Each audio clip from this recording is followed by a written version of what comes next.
I'd like to talk about coming back to work, so returning to work after loss, after you've experienced loss. But before we start talking about that, I'd like to introduce myself. Hello, my name is Ghazala. I'm at the Heart and Soul Cafe. If you've been here before, thank you so much for coming back. And if you're here for the first time, then welcome. Now, this video is a bit of a part 2 to a video I've already published, so already put out there. And that video was called Returning to Work After Loss and Why, to think about your why. And this video is sort of a carry on from that. So once you've discovered why it is that you're going back to work, and when I say why, I don't mean, why are you going back to work? You shouldn't be going back to work. You shouldn't be thinking of going back to work. It's not that. It's just thinking about what's the reason for you going back to work. And once we know the reason, that will help us, that will sort of empower us, if you like, to put things into place to help you with your return to work, so that we avoid burnout, so we avoid prolonged, complicated grief, which is a disorder in itself. So, PGD, a prolonged grief disorder, is a recognizable disorder. And we want to avoid that. We want to avoid, going on to mental health, developing mental health conditions as a result of going to work, returning to work, not quite in the right way of what you needed, or returning to work too quickly, perhaps. So let's run through some of the reasons why you may feel, your reasons why you should be going back to work after loss. The first thing is financial. Now, financially is probably the most common reason. You were working in the first place and you need to return to work after your loss. You're paying a mortgage, you're paying your utility bills, you're putting bread on the table, and you need to work for that. You need to carry on. So yes, that's probably the most common reason. Okay, but we still need to be mindful about that. Okay, so yes, we need to go back to work because we need the money to come back in after our, leave, compassionate leave, or whatever, sickness leave, or whatever we've just been through, and we've sort of come back. Is there things in place in your organization, for example, EAPs, employment assistance programs? And if there is that something that you can access? If it is, maybe just, sort of look into, or get, one of your family, sort of a loved one to look into what kind of things that has embedded in it. It might have counselling there, it might have bereavement counselling, and something that you can access. So, look into that. That might be something that, might be helpful. It might be helpful on, phasing into work. Now, phasing into work, we know that, if you worked a 9 to 5 and you worked 5 days a week, perhaps you could go back to work, 2 days a week, half a day, to start off with, and sort of ease back into it that way. Sometimes it can be quite daunting to sort of return to work when you're feeling possibly, sometimes we feel broken, sometimes we can feel fractured, we can feel fragmented. There's all sorts of, ways we can sort of explain or, describe how we feel, but we're not actually quite ourselves, or we're possibly never going to be ourselves ever again.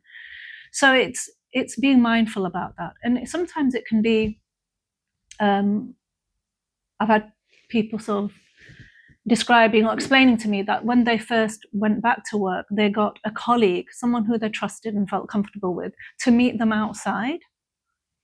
So when they got to work, they met them outside, and then they walked in together. And that was, you might think, oh, that's something just sort of so simple and trivial. But it helped. It helped that person return to work. She was walking in, not by herself, with everyone looking at her. She walked in with someone while she was chatting along with that person, and that made it, just made it a lot easier for her.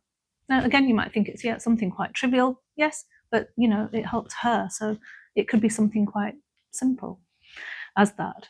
So It might be phasing into work. It might be, but then that's a conversation that you need to have with your team leader, your manager, your supervisor, perhaps.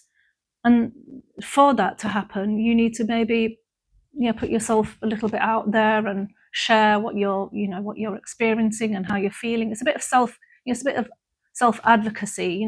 You need to sort of say what it is that you need and deserve and want, for that return to work to be as smooth as possible.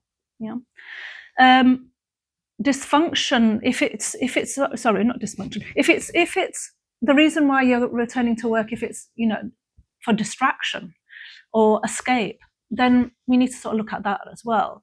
If it's escaping from the feeling of being alone at home, that's what's daunting, that's what's difficult, and rather than be at home with your thoughts, you'd rather be at work. Okay, that's I would say in small doses, that's probably a good thing to have some distraction where you're not on your own at home. But again, it's still quite important to process what you're experiencing, what you're feeling, so that it doesn't lead to prolonged grief and it doesn't lead to mental health struggles later on down the line. And might be important to think about making sure that there's a bit of a support network around you. And what is that support network? Is it friends, social friends outside of work, or is it colleagues that you have at work that can offer that kind of support? And if it is, then that's what you need to grab. Again, EAPs and anything else. And for organizations, I would say they need to be mindful about charitable help that can be extracted. There's charities that offer bereavement counselling and other support, and I think that those things can be accessed as well. But we need to know what they are in order to access them. So we need to think about that.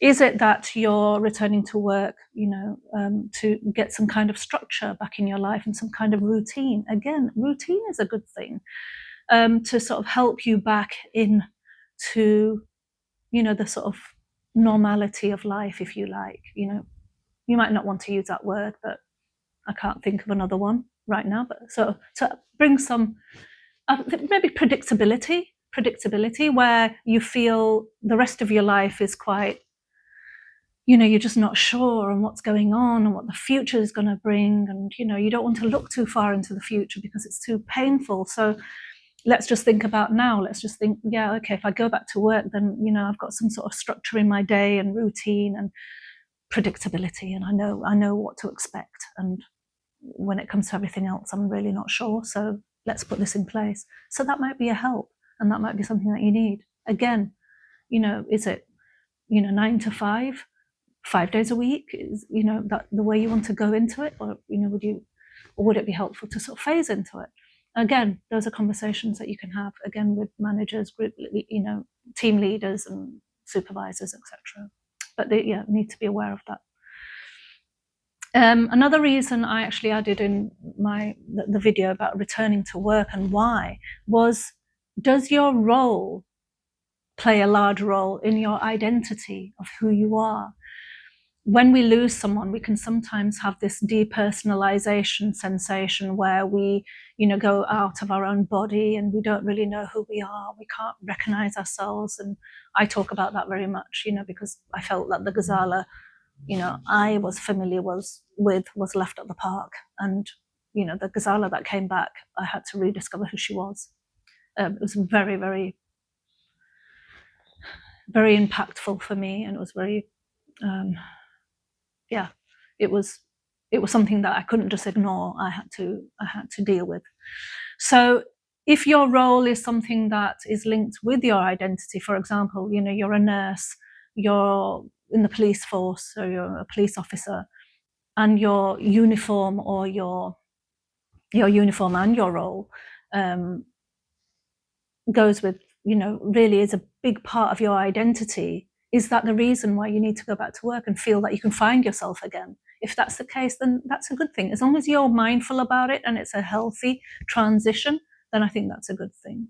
Is it that you're, that you're, let's say in the medical profession, and you're you need to sort of feel that you need to be back in that position again to sort of get a connection back with yourself. So yeah, be mindful about that. Again, support network. How does it look?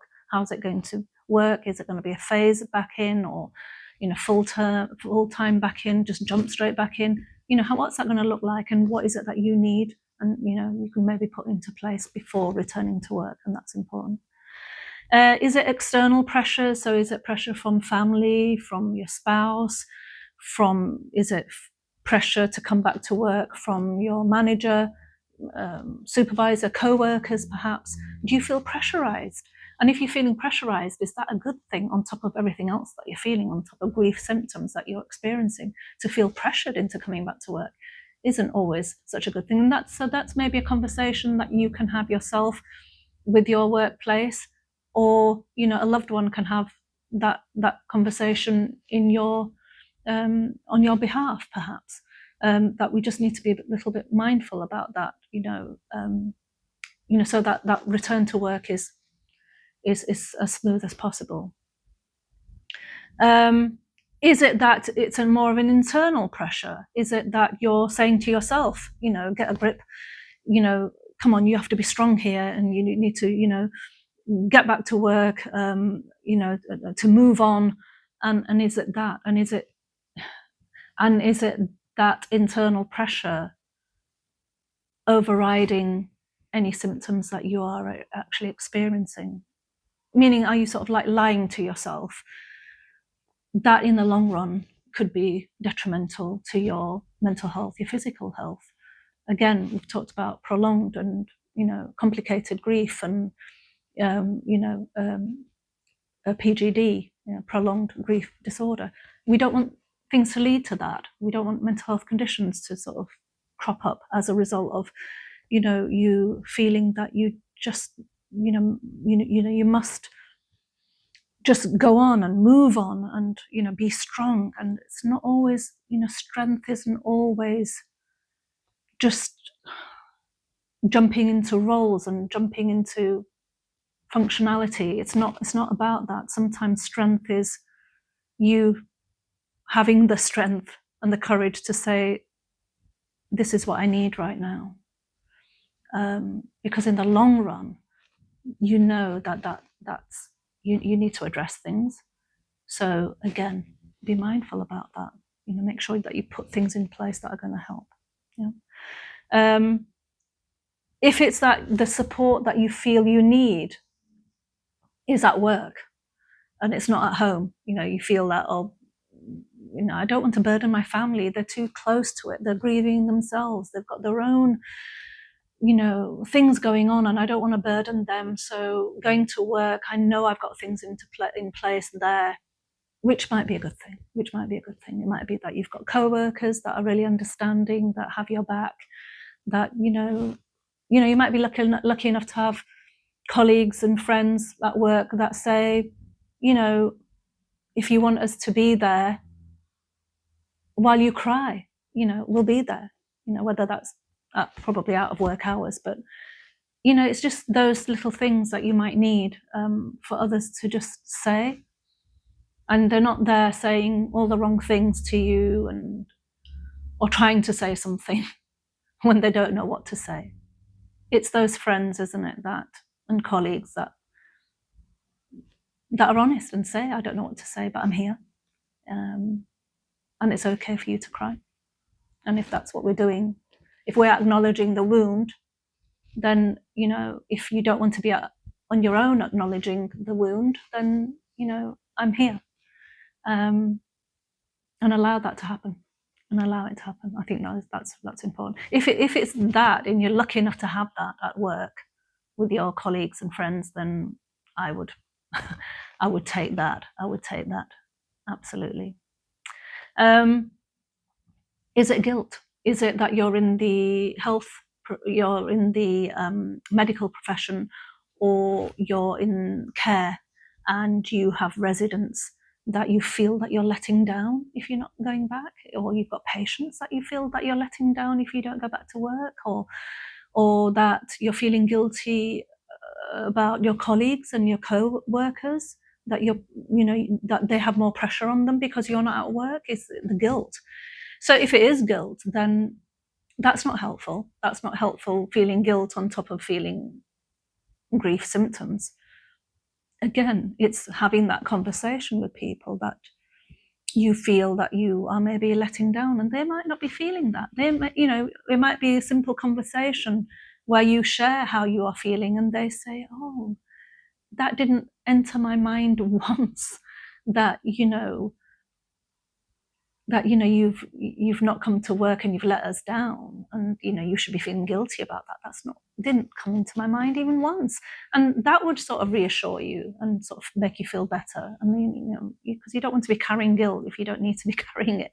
And you absolutely, yeah, you shouldn't be carrying guilt on top of what you're experiencing and you're feeling. So yeah, I think a conversation should be had, and it's no use you just assuming that that's what others are thinking. They probably aren't. If they care about you, they aren't thinking that. Is it that you have no other alternative, and going back to work is the only thing that you can do? Is it a business that you're running that you feel, well, if I don't show up at work, then the business is really going to be affected, or the business is maybe going to close down or really be hindered badly if I'm not there? Or you're in an organization where they don't allow more than half a day off work, to attend a funeral, perhaps, if after you've lost someone. And is that the situation? Again, is there some support there at work that you can access? EAPs or HR. Is it something that you can occupational help, perhaps? Is there something that you can access and go to and say, knock on the door and say, look, I'm back at work because I have to be here, but that doesn't mean to say I don't need any help, and I do. What is there available for me? And to access that and to ask for it. Okay, that's important. So I hope you found the content of this video helpful. Please, if you did, please share it. Please comment, please like, subscribe. It's all about building a community here, so that we can sort of help each other along when we're experiencing loss, we're experiencing grief and bereavement, and mental health struggles as well, possibly. So let's do that. Let's build that community together. Okay. Thank you so much for watching this video. I look forward to seeing you in the next video. Please look after your hearts and souls.